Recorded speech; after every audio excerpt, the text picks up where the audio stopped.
evaluate integral e power x tan x plus log secant x dx.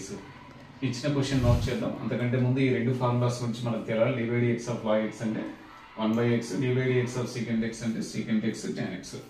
So ఇప్పుడు f of x is equal to log secant x అని define చేసుకుందాం మనం. అంటే దీన్ని f of x అనుకుందాం. log secant x f of x equal to log secant x అనుకోవాలి.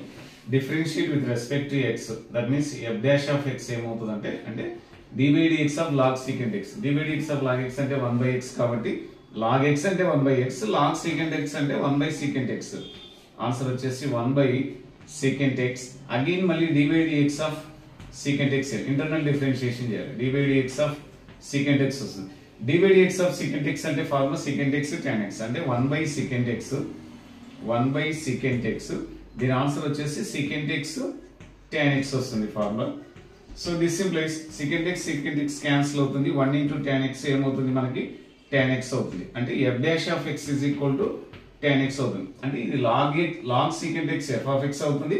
tan x అనేది ఏమవుతుంది f dash of x. మనకు ఫార్ములా ప్రకారం వచ్చింది integral e power x f of x plus f dash of x into dx. ఇది reverse ఉన్నాయి ఏం కాదు, అది e power x f dash of x plus f of x dx equal to e power x f of x plus c.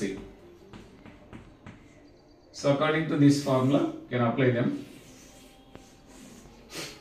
So integral e power x f of x plus f dash of x dx is equal to, that means integral e power x f of x ఇది f dash of x అవుతుంది.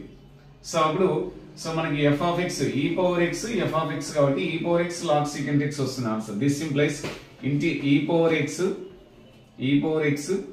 log secant x వస్తుంది. secant x plus c వస్తుంది. So therefore problem అంతా note చేద్దాం. Integral e power x tan x plus log secant x into dx equal to formula answer వచ్చేసి e power x log secant x plus c. Thank you.